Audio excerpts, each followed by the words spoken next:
pernah diinjak 8 negara sekaligus, dipaksa tunduk, dipermalukan di tanah sendiri. Tapi hari ini, mereka jadi pemilik pelabuhan dunia, penguasa jalur dagang, dan pencipta teknologi masa depan. Inilah kisah kebangkitan Cina, bukan sekadar ekonomi, tapi kebangkitan peradaban yang ditunggu selama 1000 tahun.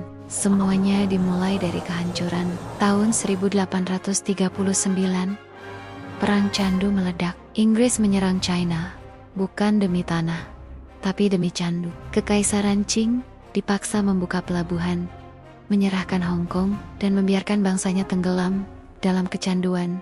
Lalu datang Jepang, lalu Rusia, lalu Prancis, lalu Amerika. Selama 1 abad penuh, Cina tak punya kendali atas negerinya sendiri. Masa ini disebut oleh mereka sebagai abad penghinaan, dan dari penderitaan itu muncul dendam sejarah.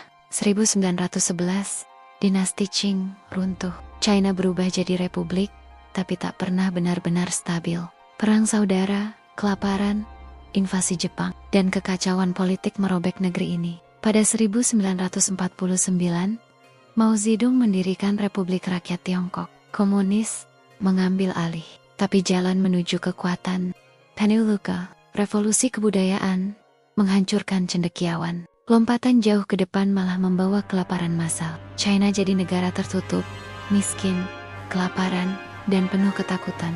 Tahun 1978, segalanya berubah. Deng Xiaoping mengambil alih dan berkata, tak masalah kucing itu hitam atau putih, asalkan ia menangkap tikus. Inilah momen China membuka pintu ekonomi.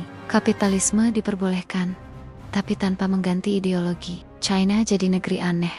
Komunis dalam politik, kapitalis dalam ekonomi. Zona ekonomi khusus dibuka. Investor asing berdatangan. Pabrik-pabrik tumbuh di mana-mana. China menjelma menjadi, quote, pabrik dunia.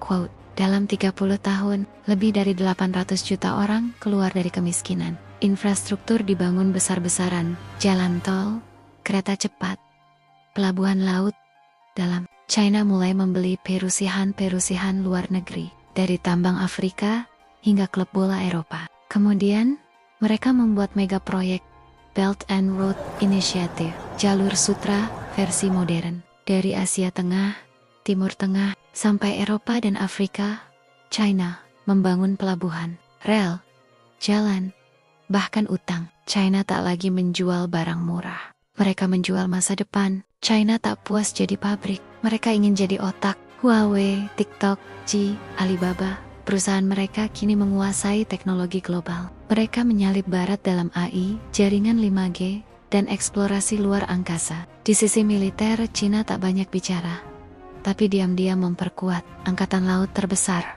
di dunia.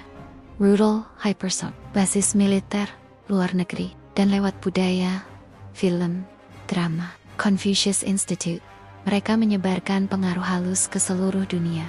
China hari ini adalah paradoks. Kaya tapi dikontrol ketat, komunis tapi punya miliarder, terbuka ke dunia, tapi membatasi dalam negeri. Barat mulai gelisah, Perang Dagang, blockade chip, isu Taiwan, isu Laut China Selatan, semua menunjukkan satu hal. China bukan lagi pengikut, mereka adalah penantang, dan penantang tak selalu bermain dengan aturan yang sama. China bukan sekadar negara besar, ia adalah kebangkitan peradaban yang tertunda. Selama beda-beda bot, mereka menyebut diri sebagai Jonggol, negeri tengah. Dunia boleh berubah, tapi China percaya mereka tetap pusatnya. Dari dihina, jadi dari dijajah. Jadi kekuatan mereka tak lahir dari kemenangan, tapi dari penderitaan panjang yang tak dilupakan.